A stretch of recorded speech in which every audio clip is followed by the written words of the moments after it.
Hi, my name is Renu Khator and I'm Chancellor and President of the University of Houston. I'm attending the conference here of academic institutions. It has been a great forum for dialogue on how is it that we all can become better, we all can serve the society better, how we can forge some knowledge partnerships at the global level. We have several partnerships from University of Houston in India, including with the PDPU. And it's for our petroleum engineering program. We will be starting some new programs here. We find the atmosphere, the leadership, the initiatives just really very encouraging and very inspiring. And we'd like to do whatever possible together because I know our energy future, our petroleum future is together. And coming from Houston, I know the value of oil and gas. And this is a petroleum institute here, so I think we have a lot of commonality and a lot of common interests, a lot of common future, and we'll just like to build from here. So I'm having great time, and I wish great success to this conference. Thank you. We now have the honor of having Dr. Renu Khator amidst us. I invite ma'am for her keynote address. Dr. Renu Khator is the President, University of Houston. Well, thank you very much. Appreciate the opportunity. Good afternoon, everyone. Namaskaram. I'm just happy and honored to be here. Of course, first of all, before I begin, I know a lot of you here are the teachers and professors in the Indian education system. And I'd like to take this opportunity to personally thank you, express my gratitude, and give you my personal salute for what you do, because I am a product of the Indian education system. I got my schooling and college done in a small town in Uttar Pradesh in Hindi medium. But the foundation you gave me is what brought me to this point today, so thank you very much. Now I know that you all have had enough dialogue yesterday and this morning about a variety of topics, how to build a world-class institution, the governance, the quality, the research collaborations, and all of that. It would be very pretentious on my part to try to add something to that already very rich collection of ideas, because I know I heard this morning a lot of great ideas already here. So what I think I could do is something I haven't done before, quite unique, but that's what you do when you are home. And I am home in India. And that is, I would basically share the lessons that I have learned in my role with the hope that there might be few things from here that might be of use to you. And I know there are many students in the audience as well, and you may not find it relevant today, but you are our future. Tomorrow you will be the one heading an institution like mine, or the one that you're sitting in here right now, or many other different kinds of organizations. So hopefully you may find something useful there as well. Now, I have been at the University of Houston for the last 5 years. And during these 5 years, the university has gone through transformation in a very important sense. And that is, the university, which was not in the Tier 1 list or the top national list of research universities in the nation, now stands as a Tier 1 institution in America. And I want to share with you exactly what kinds of things I feel from my journey have helped the transformation of that institution. First of all, to tell you, yes, it is 67,000 students at the University of Houston. But interestingly, American universities' portfolio is very strange, as I may tell you, because I do have jurisdiction over running a football team and a basketball team and things that can just complicate your life. I mean, this morning before I came here, that's what I was on phone trying to work on athletic realignment. And it really can take a lot of your time. There are, the university is 85 years old, and there are lots of pockets of excellence. They have been at the university. For instance, there's a #1 entrepreneurship program in the nation. There's a #2 hospitality management program. There are several programs in chemical engineering, for instance, in social work, in optometry, that are ranked absolutely among the very top in the nation. The university is located in Houston, which is the 4th largest city in the United States. It is the energy, oil and gas capital of the world. and it has the largest medical center. There have been, for at least 20 years of effort in trying to get the University of Houston to be ranked nationally among the top list. When I was hired there 5 years ago, I brought with me a vision and a blueprint, and I told the board in a very secretive interview process.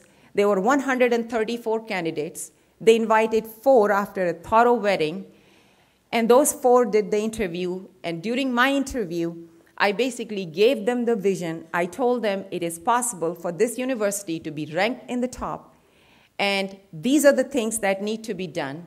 And they asked me how much time it would take. I told them it would take 5 to 7 years. And I did not know that at that time, but because I was a very strange candidate. If you think about it, in the state of Texas, there had not been a woman chancellor, period. Not just Indian, any woman chancellor. I was the very first one. And Texas is not an ordinary state. I mean, Texas is Texas. It has a very interesting politics and an interesting attitude, very independent. So in some ways, you know, people call it a very male-dominated state. Now, I was hired for that job within 2 hours after the interview, even though I was not the prime candidate for them. And I think the reason they hired took a gamble on me, a very different person, because so far, until that time, there had not been an Indian-born presiding any research university in the nation. So I was the first one in that sense as well. And yet, they gave me a chance. Today, after 5 years later, the university ranks in the top research universities, but there are many other benchmarks also that have changed. The student enrollment has gone up from 58,000 to 67,000. Our private donations to the university, they used to be about 37, 38 million a year, are now 100 million and over 100 million a year. Our research has gone twice as much. We started a research park where we are not just incubating the ideas, but where we have started to manufacture now based on the technology of our own faculty. And in terms of the revenue from those technologies, I mean, we are not just having the technology, we are taking it to the marketplace, investing it, and selling that technology or putting that technology in the use of the society. And the revenue that we get from IP has now gone from $600,000 a year to $17 million a year. So this is what I call a transformation of a university. So let me tell you some of these things. How is it that these things got accomplished? And before I begin, I want you to know one other thing. Even though I had said it would take 5 to 7 years, the University of Houston became a Tier 1 institution in 3 years. And they ran my faculty and staff ran a big advertisement in the local newspaper, which is, of course, Houston, you know, which is a large city. It's a big newspaper, which said in a big bold letters, "Our president was wrong." And you had to read the whole thing to understand why they put there, because I had said it would take 5 to 7 years. And it is because the faculty and staff and the administration, they did it. But there were several key factors that I feel were important. So lesson number 1 that I learned that I can share with you is, you must have the courage to have a bold dream, a dream that is bold. I was given lessons during my workshops that prepare people for presidency, where I do the training now in America. When I went to that workshop before becoming president, they told me one thing is you should promise less and perform more. What do I do the minute I take the job? I promise more. I made myself vulnerable, and I was advised by many people, including the Commissioner of Higher Education in the state of Texas, is, "Renu, I like you. Why are you doing this? Because you know you can't get this thing done in 5 to 7 years, and then your board will fire you." I say, I can tell you, if I don't do that, if I don't make myself vulnerable, if I don't have a goal that is inspiring, if I don't talk about it, I can tell you right now that the board will definitely fire me, because we'll never get there. So you have to choose what is it that an institution needs. Because eventually, if you think about it, a leadership is not about what a leader does. A leadership is about what a leader can inspire an organization to do. And if an organization can do something with the leader that they can't do without the leader, then that's where the value addedness of a leader is. So the only skill set that I have is to inspire my organization, to give tools and hopes and dreams and encouragement to my faculty and staff, because I know they truly are capable of doing big things. And that was my gamble. Lesson number 2, you have to create an expectation of excellence. Because if once you settle with mediocrity, it is so hard to get out of that mentality. When I joined the University of Houston, my first 1 week was I went to visit every single college within the university. And every single college, as I went there, they said, we are number 1. I said, really? Says who? Well, we're just number 1 because we think we are number 1. Well, I don't buy that kind of thing. So then I decided I would go and spend an hour and a half without anybody with me, no entourage, no escort, no provost, no dean, nobody, me, just me. I went there, sat down with every single department faculty. For an hour and a half, I said, tell me more about what you do. And they'll tell me, and I ask them, where did you get your PhD? And they'll all tell me where they got their PhD from, all Tier 1 institutions, how great they are. At the end of the session, I'll tell them, I say, help me understand one thing. How is it possible for you individually, for every single one of you to be excellent, but collectively for us to be mediocre? And that thing started people thinking about it. Was not afraid, and I'm not afraid to challenge, to say, when something is mediocre, it is mediocre. When something is excellent, it is excellent. And I think that expectation becomes really very, very, very important. I also, of course, had to change the administration. There were many people who were there for 25 years and 28 years. They were settled in mediocrity. They were comfortable in mediocrity. I gave every single person an opportunity to join the wagon, come on, and try to, let's change this, transform the institution, do something different. Let's stand by students. Let's not just admit students. Let's pay attention to what are we doing with them. Are we giving them the globally competitive skill set that will make them leaders? Are we helping them graduate? Or are we just simply using excuses, saying we've done everything possible? Are we competing with the best in the most difficult circumstances, or are we simply sitting back and saying, well, we've never really competed in that competition before? And when I didn't feel that they had the courage or they had the orientation and aptitude to really change, very ruthlessly, I actually changed the entire administration. So in about 4 years, not a single vice president was the same who was there before. 8 of the 12 deans were different. I did not change the institution, they changed. The people who came there with the philosophy and the attitude that we have to take risk, that we have to call excellence, excellence. Lesson number 3, I know that if you benchmark something, you will improve. If you don't benchmark, if you don't measure something, chances are you will live in that whole atmosphere of delusion that you are actually good, while you may not be good. So when I came to the University of Houston, I came from an institution in Florida, where as a provost, again, we went through the similar journey, moved that university from Tier 2 to Tier 1. I brought with me my data person because I say I cannot trust anybody at that new institution. I don't know if the data is right, what they're doing, I don't know, simply.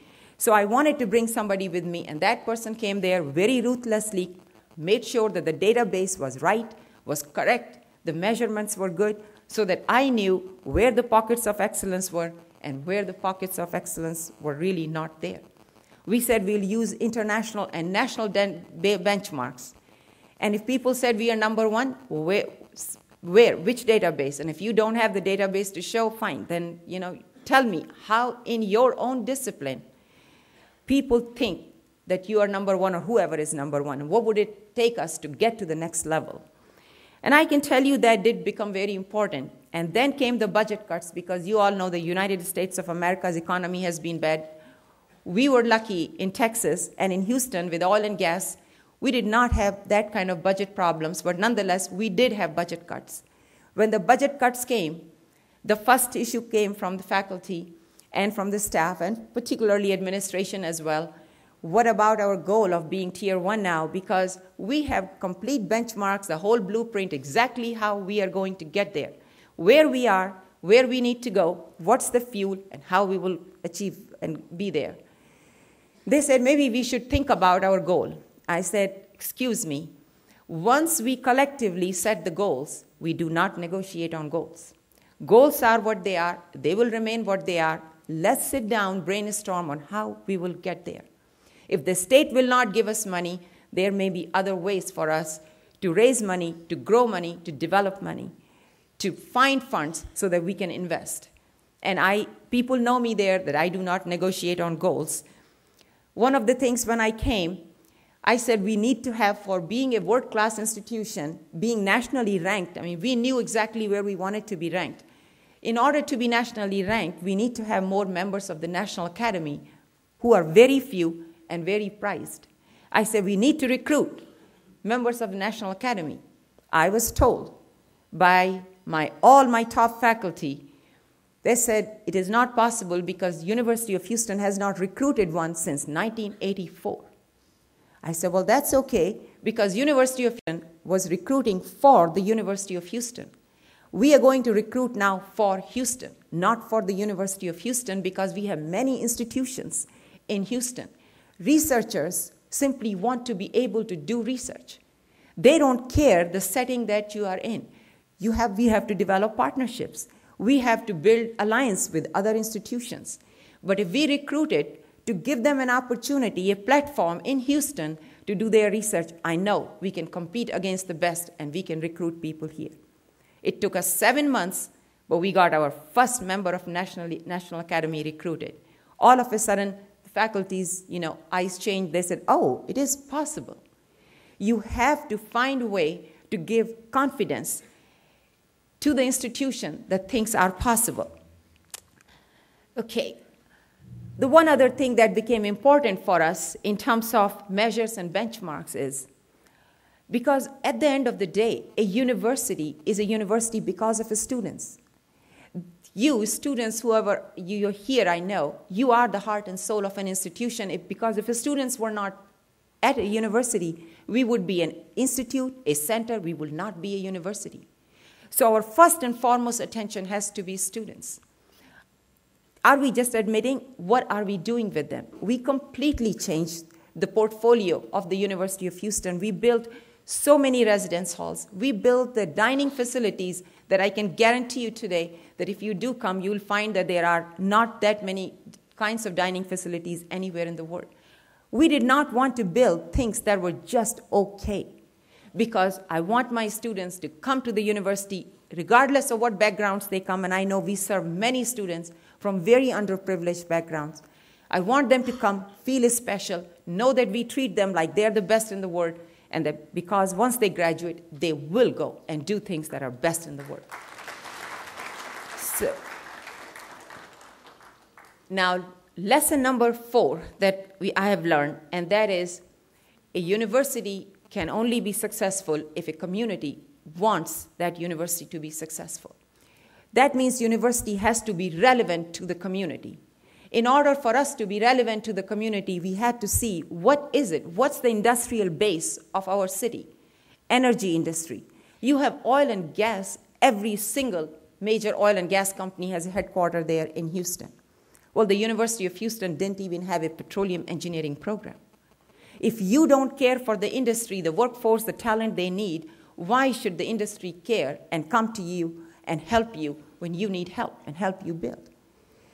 And so we made it sure that our university will become relevant to the community. We have the largest medical center. We were not even member of the Texas Medical Center. They invited me one time for lunch meeting with the CEOs of Texas Medical Center. I went there. After that, they invited me as a courtesy because I don't have a medical school. And that's it. All I need is foot in the door, and after that, we'll take care of it. And then we became very quickly a member of the Texas Medical Center, and now we have programs with 3 medical schools, all 3 of them in Houston, so that we can take students directly into our university and transfer them directly into one of the 3 medical schools. Those kinds of partnerships became important. With the energy industry, we created a partnership with them. So right now, today, every CEO of every major oil and gas company serves on my energy advisory board. They help us. They are the ones who sent their people from industry to sit down with our faculty, design a curriculum that was relevant to students, not just today, but when they'll graduate 4 years down the road. And guess what? Something is very new happening in the energy industry. It's not the old ways, it's the new ways, and that is fracking. In case you haven't heard, this is hydraulic fracking or fracturing, which mixes chemical sand and high-pressure water to extract oil and gas from the rocks where it was not possible to do so before. Because of that technology, the United States all of a sudden has a huge reservoir now of gas and oil, and it can be self-sufficient in many ways. It will change global politics. We started the program first in the country because if you are sitting right there with the industry, you have to work with the industry to try to see what are their needs, what will they need. And I think that's what is giving us our push. And that industry is coming there, investing millions of dollars in the university in all kinds of different programs, from petroleum engineering to energy management, to global energy institutes, to energy policy, to energy law. I mean, we really are benefited from that. I can tell you also that engaging with the community has a second component, and that is we have to tell our story to the industry as well and to the community. Because if you keep doing good things and people don't know about it, it doesn't really build the momentum. It doesn't build that snowballing of effect. So we created a speakers bureau. There is not a single Rotary Club or Lions Club or Petroleum Club or any kind of organization in Houston where somebody from the university has not gone and spoken about the University of Houston, and we do so every year. We've created a whole bureau of a speakers bureau, and I am out there practically every day almost. My university color is red. I'm not wearing red today, but my university color is red. I wear red. I'm out there telling them how important the university is for you. I sat down with the 50 movers and shakers one by one in their offices and talked to them and told them that why is it the University of Houston is a Tier 2 university and not a Tier 1? In your city, where your business is doing so good, how come you have not taken care of the university? And they truly admitted that it is true that they have really not taken care of the university. Well, that is the reason why we are today from 38 million to 112 million last year we raised for the university for academic programs. And we are just about ready to launch a $1 billion campaign to get the $1 billion into the university in order to support the academic dreams that we have. Lesson number 5, and that's my last lesson. You have to put yourself through an ultimate test. Are you getting better? And how do you know? Everybody may have their own way of testing. Are we getting better? Because the road to success is always under construction. You can never sit back and think, I'm done. You constantly have to keep on looking at things. We're just doing our new strategic plan. I have a very simple test. You may or may not find it right, but that's the test I use. My theory is that every organization, whether it's academic, particularly it's academic, but even other organizations, always have 10% of the people in that organization who are absolutely comfortable. They don't want things changed because they know that their power will shift if things changed. But every single organization that has 10% of those people also has 10% of people who are ready to change. All they want is a leader who will empower them to change. They are there. And the 80% of the people will move and shift wherever the direction is, wherever the tide is. And an institution gets grappled in mediocrity when it's the bottom 10% in terms of productivity and their dreams and desires have the empowerment. And many a times academic institutions do get somehow complacent and get controlled, get sort of overwhelmed by those faculty. However, my test then is somebody is going to be unhappy in my institution. Which 10% are happy and which 10% are unhappy? That's my test. If I'm getting complaint from those people who really don't care to change, I think my deans are doing a good job. I just want to move the shift here, power. And every organization needs that kind of a power shift. And the minute you make that power shift, you are able to do, the institution will change. I know Gujarat has really expanded its educational portfolio. I know there are many, many new institutions in India. I know there are new institutions here. And I know now the desire is the next step. And that was the session. Next, move forward. And the desire, once you are here, you are established, you say, okay, how do I get excellent? How do I get to be nationally and globally competitive? There may be different ways of getting it there, but I can tell you one thing, the road is not easy. The road is not without controversy. The road is not without fearless people. The road is not without sacrifices. All of that has to happen. The good thing is, I feel, being here in Gujarat, and even I keep listening all the time, keep hearing all the time, many, many, many Gujarati friends I have there too, who are constantly coming. I'm in India twice a year for Prime Minister's Global Advisory Council. So I do visit, and I know the Gujarat's success story. What a remarkable, marvelous success story you have. You have already taken first step. You have already set the dream. Remember I said you got to have bold dream. You have already set the bold dream. Your chief minister already set the bold dream. It's really very refreshing to see that kind of boldness.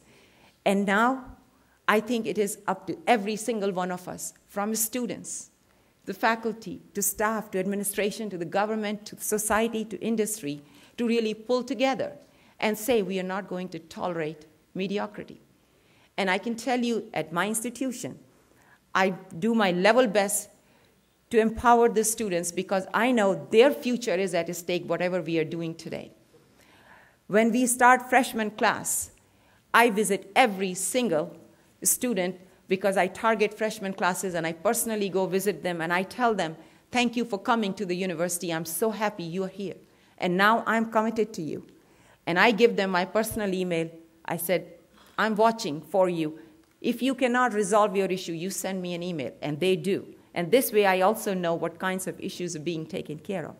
I am with them watching football game. I'm with them taking lunch because I know they will tell me if things are not right.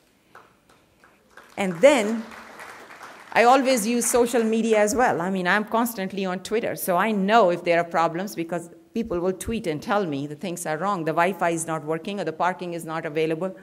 Try to help. But if the leadership is engaged, is passionate, is committed, I think things will happen. And I see you already have those ingredients here. So I only say thank you for inviting me here. Thank you for giving me some of your vibrancy that I can take with me and be inspired. And I wish you all the best. Good luck. We now invite Dr. Renu Khator, Chancellor and President, University of Houston. Good morning and namaskar. I am honored to be part of Vibrant Gujarat and to be part of this platform where there are so many people sitting here who I have admired all my life. I may be the lone educator among this illustrious gathering of business giants here, but I'm happy to put 2 cents worth for education because it is important. Now, my title there may be the Chancellor of the University of Houston. I may be the first India-born to head a nationally ranked research university in America, but my real identity is that I am a product of the Indian education system. I did my schooling and my college in a small town in Uttar Pradesh in Hindi medium, all-girls college and school. I know the value of the education system, the foundation that Indian education system can provide. When I was 18 years old, my life took an unknown turn. I had an arranged marriage, and within days, I found myself in America on campus of one of the finest institutions in the country. I had everything in front of me, but I didn't even have the functional knowledge of English. However, 18 months later, I got my master's. Few years later, I got my PhD, so I do know the value of a struggle but I also know the value that education can provide to a person, to a career. I congratulate the people of Gujarat for electing the leadership that everybody has been praising here. You should be congratulated. You have put education at the center of everything. I know our Honorable Chief Minister, Mr. Modi, had spoken very highly of education, has made centerpiece the education agenda. And it is important. There have been many new schools, many new venues, many new colleges that have been opened. I know millions of students are having opportunities that were not even here 5 or 10 years back. The next question you are asking is the absolutely right question. How do we build the world-class education system here, the world-class universities here? How do we leverage education to make Gujarat even more vibrant in future? And there are 3 conditions to excellence, and Mr. Ambani pointed out some of those, but I do want to give you my pointers. First of all, assemble the very best talent. Best faculty, the best researchers, the best students, the best mind. And the best minds do not stay alone, because best minds flourish when there are other people of similar minds. So we have to create a minimum threshold of talent right here in the university system. And the best minds do not tolerate mediocrity. It has to be the culture of excellence. Secondly, we have to build an environment of risk-taking. Just like in the business, in the education sector, innovation, adaptation, change is must. Because without that kind of risk-taking, it is not possible for institutions of higher education to take gambles, to be better. The tragedy is not falling down. I can tell you, assure you, every single person sitting here on the platform has had many failures. The tragedy is never to try at all. And that's where education system also has to take gambles, try, innovate. And the final point I like to make is that engage the communities, because best universities are built by best communities. Great universities are built by great communities. The people, the communities, the society, the leadership, and the businesses for sure. I want you to know, Mr. Ambani, that your university, PDPU, the Pandit Deen Dayal Petroleum University, we were very smart to partner up with the university. And we have a great partnership with them, and we are learning a lot. Now, Gujarat already has all of these conditions I pointed out. You have already proven that you have capacity to dream. You have already proven that you have courage to act. And you have already proven that you have humility to know that more is possible and more can be done. Today, I wish you all the best, all the success, because you are currently the role model for what is possible in the entire world. Thank you very much. Thank you, Dr. Khator.